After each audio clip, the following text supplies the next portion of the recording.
Maude done such an awesome job at the drift day recently. Cross-threaded another one of these. Had to buy 100 of them. Probably haven't gone through dead straight. Let's talk about this mess.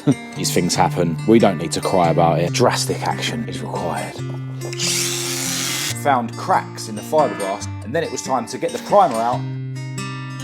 Doing it in the cold, which isn't ideal. Waste of time, and gonna do this fuel filler cap. Seems like it hasn't dried properly. Oh no. Went a bit too high. Right, so I've taken everything apart again. Ghetto method.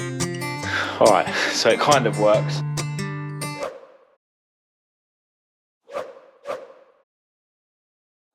Hello and welcome to this video. I'm Marcus Hayes, and seeing as Maude, my moredoor Mk2 Escort, done such an awesome job at the drift day recently, I think I'm going to repay her by making her look a little bit more pretty. Now, before we crack on with the aesthetics, I've got a couple of bits I want to look at first. When I recently replaced the bushes in the anti-roll bar, I basically cross-threaded another one of these threads in this anti-roll bar bracket. I can't remember which one it is. This one here with the stud in it was previously cross-threaded, and I re-tapped it to M12. I think it's the one next to it that is now also cross-threaded. Let's see. Yeah, that's the one. That one there. I'll take that out. So you can see that the bolt is absolutely fine. Yeah, it is actually the thread in there. So I've got my tap and die set here, and I'm basically going to re-tap that thread to M12. M12 by 1.75. Not going to make the mistake I made when I re-tapped the crossmember thread on Esther, my Mark 1 Escort, because I accidentally re-tapped that to M12 by 1.5, which is a finer M12 thread. It's not your common M12 thread, whereas this one is just a normal M12 thread. And I've actually bought a whole box of M12 bolts. Now these are M12 by 40mm, if I remember rightly. Probably a bit long, but I got these from Screwfix and I had to buy 100 of them. So I thought I may as well get M12 by 40 because they might be more useful in the future for other things, rather than getting an M12 by 30, which would be good enough for this job, but might not be long enough for other things I want to do in the future. So we're going to need this and this. I think that's about it. Alright, so I looked on the internet, and apparently if you're doing an M12 by 1.75 thread, you need to use a 10.2mm drill bit to drill it out first. Well, I don't have a 10.2mm drill bit, so I'm going to use a 10mm drill bit, and we'll just see how we get on. I'm also being very lazy by leaving the bracket and everything attached. Yeah, I'm just going to send it. Try and keep it as straight as I can, but yes, kind of hard when you're laying on the ground. And I'd like to think that that'll be slightly more than 10mm, because, you know, I probably haven't gone through dead straight. Now we just attach this in here, something like that, and then yeah, just cut the new thread with the tap.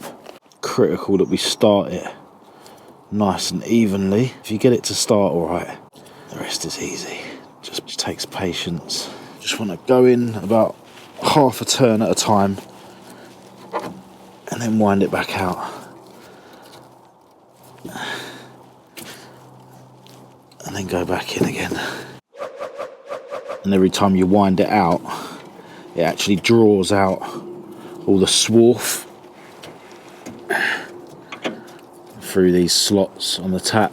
It's gone all loose now, so I think we're done. It's a good job really, because the front panel is actually getting in the way of the tool. And there we have a lovely new thread cut into that bracket. Alright, so I'll just put a washer on there and screw that in, and I'll also remove this stud and nut and put one of these in there, and the job's done.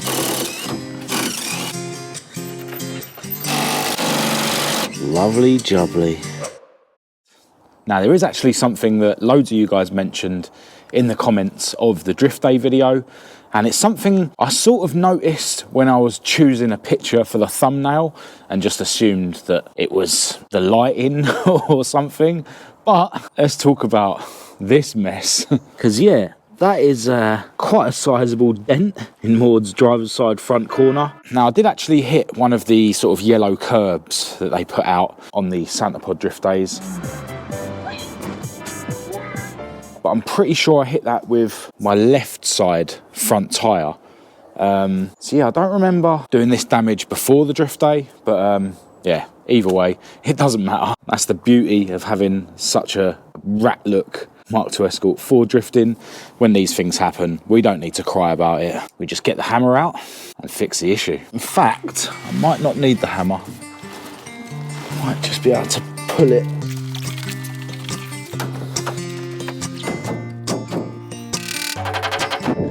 Yeah, just looking at how close this tyre is to the wing and front panel, I think maybe the tyre caused this to happen. Let's turn it the other way and see how close the other side is. Yeah, this side's a lot further away. Although the car is only jacked up the other side, so that might make it slightly different from side to side. Really close. I think some more drastic action is required.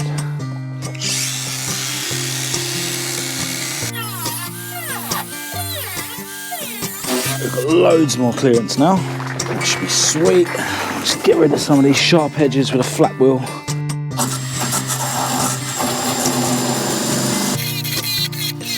Not going to bother doing the other side because it didn't seem to be an issue the other side, but if it ever is an issue, I'll get the angle grinder out and cut the other side the same.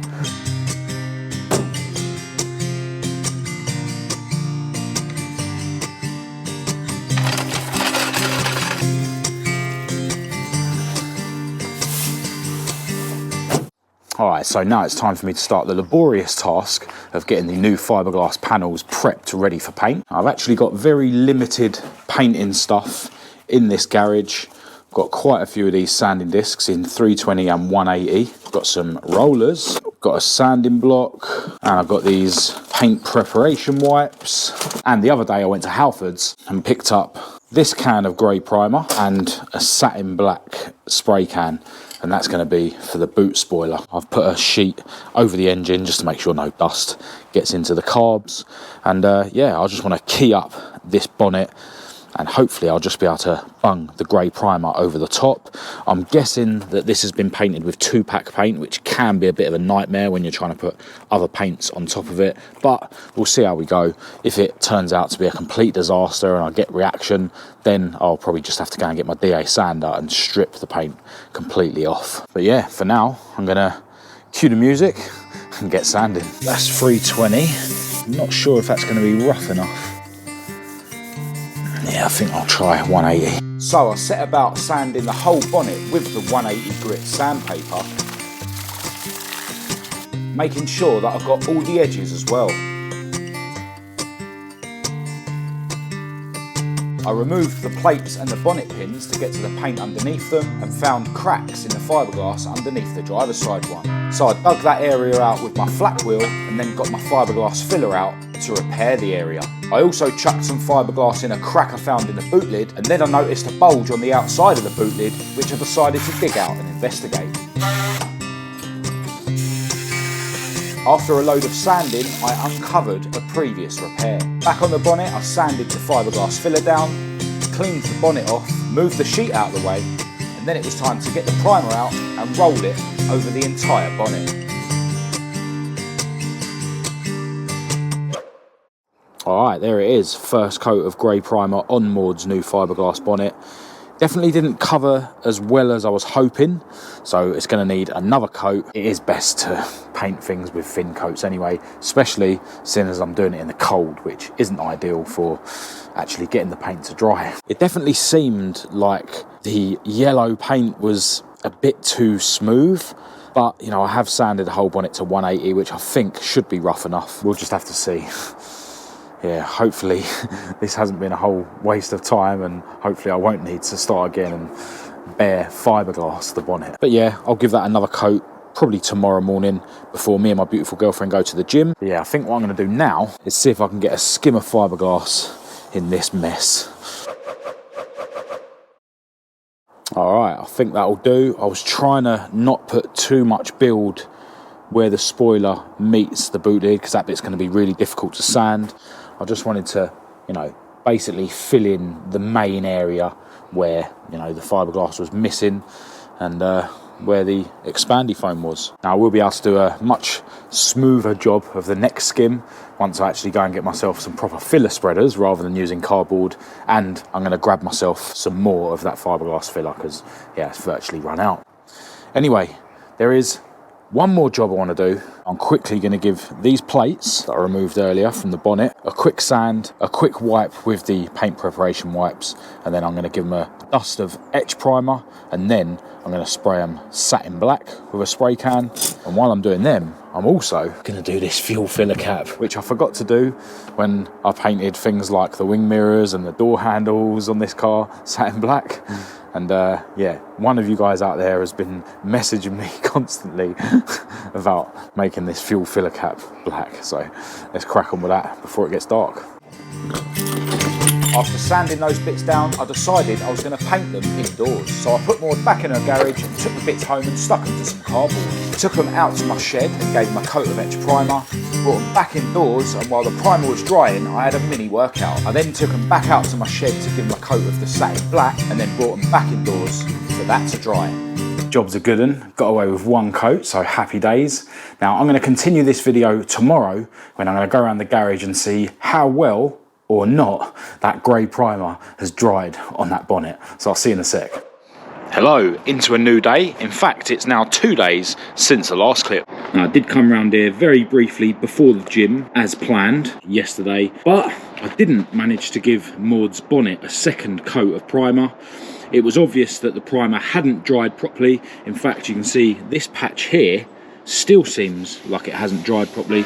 I've tried running the engine for a little while today and yesterday, but yeah, it's strange. This part of the bonnet definitely sinks down, and the garage that I store Maude in is damp, so yeah, maybe that area just had a load of water on it and that's why the paint hasn't dried. There were certainly drips all over the bonnet when I came around here yesterday, but not today because it didn't rain last night. So yeah, not really sure whether I should be trying to put anything else on this until this patch goes light coloured grey like the rest of it.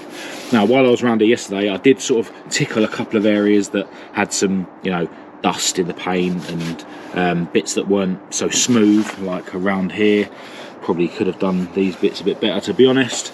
And yeah, I just touched up those bits with the primer. And to be honest, I'm actually thinking about lazying out and not even bothering giving this bonnet a second coat of primer, because today the signal blue paint came through the post. And ultimately, this car doesn't get painted properly anyway. So yeah, I might just chuck the blue straight on this first coat of primer, but not today because of this. Also spent a little bit of time on the boot lid yesterday, basically giving the whole thing a bit of a key with the 180 sandpaper. There are a few areas that are still slightly shiny, so yeah, definitely need to go over it again.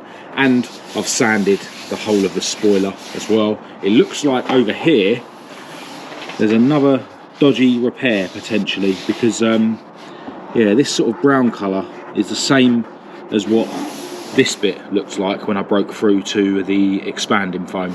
But I don't think I'm going to bother digging this out.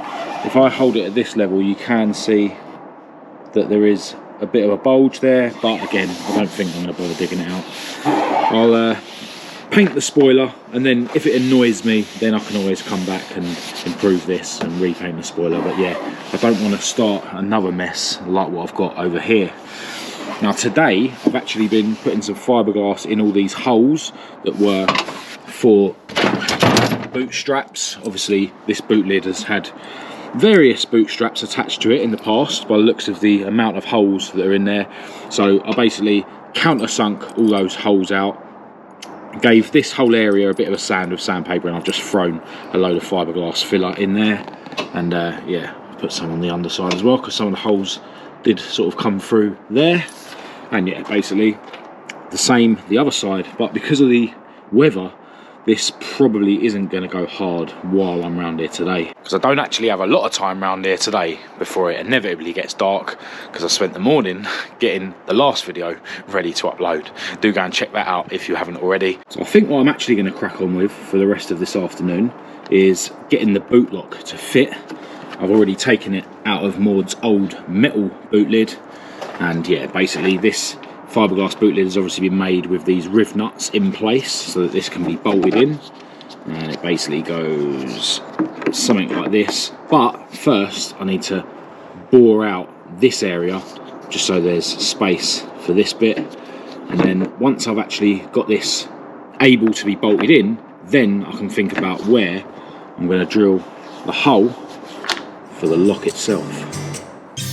I used the drill and a grinding stone on the drill to bore out the hole for the boot latch. The grinding stone broke, which was really annoying because I was hoping to use that to do the hole for the boot lock itself. Anyway, with the hole created, I could then bolt in the boot latch. Went a bit too high on this hole.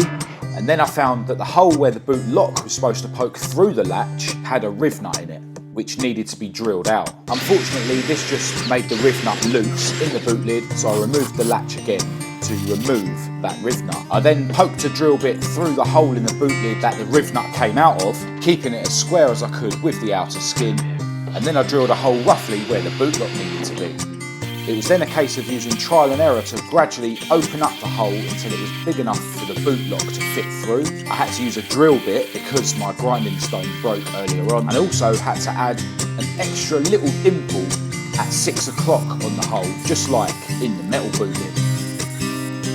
Eventually the hole was the right size and shape for me to actually get the boot lock in. Then I lifted the lock back up enough for me to get the latch refitted. Then I was able to put the retaining clip on the end of the lock's shaft, and then it was time to see if it was all working properly. Needs a bit of adjustment, but it works. The striker plate for the boot lock had enlarged holes to make it adjustable, but unfortunately there wasn't enough adjustment on it to get rid of the movement in the boot lid. Alright, so I've taken everything apart again. Now this bit at the bottom here, I've basically bored out so this will now sit lower than it otherwise would. Really ghetto method to bore it out because I don't have any grinding stones or anything here, so I'll just use the drill bit, but I have used a flap wheel to make sure that this is still going to sit flat against there. Another thing is I've actually filed out some more of this hole, because what I found was basically this mechanism here that basically needs to move. When you shut the boot lid, that goes like that, and when you open the boot lid, the lock leans against that. So yeah, this needs to move, and it was basically rubbing against this, so it should work a whole lot better now. So I'll just put it all back together and we'll see.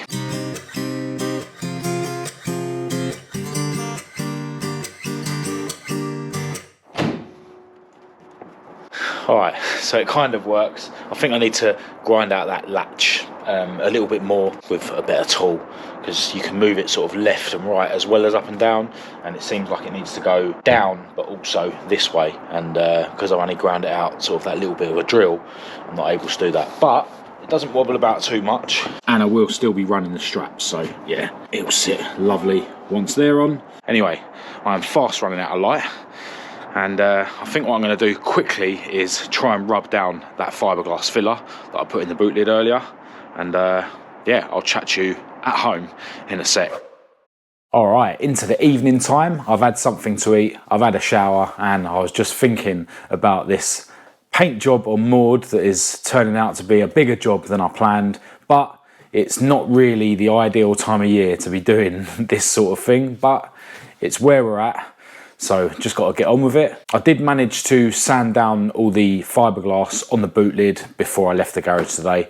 Yeah, I was literally sanding it down with one hand, and I was using my phone for the light in the other hand. Been actually thinking about the bonnet, where that patch is that looks like it isn't drying properly. I'm thinking maybe that patch is just a bit thicker than the primer on the rest of the bonnet, because those little spots that I primed yesterday are also more of a dark colour than the rest of the bonnet. So yeah, and as I mentioned earlier, I have sort of run the engine today and yesterday, and that darker patch of primer doesn't seem to be going lighter like the rest of it. But yeah, as I say, it's not the ideal time of year to be doing that sort of thing. However, I am planning to do some paint work and body work on Heidi, my other Maude Mk2 Escort, very soon. I've actually ordered some epoxy primer, and that's come through the post, and yeah, as I mentioned ages ago now, the next stage of that project is just to bare metal the engine bay and inside the boot and epoxy primer those bits, and then I can think about sending it somewhere to have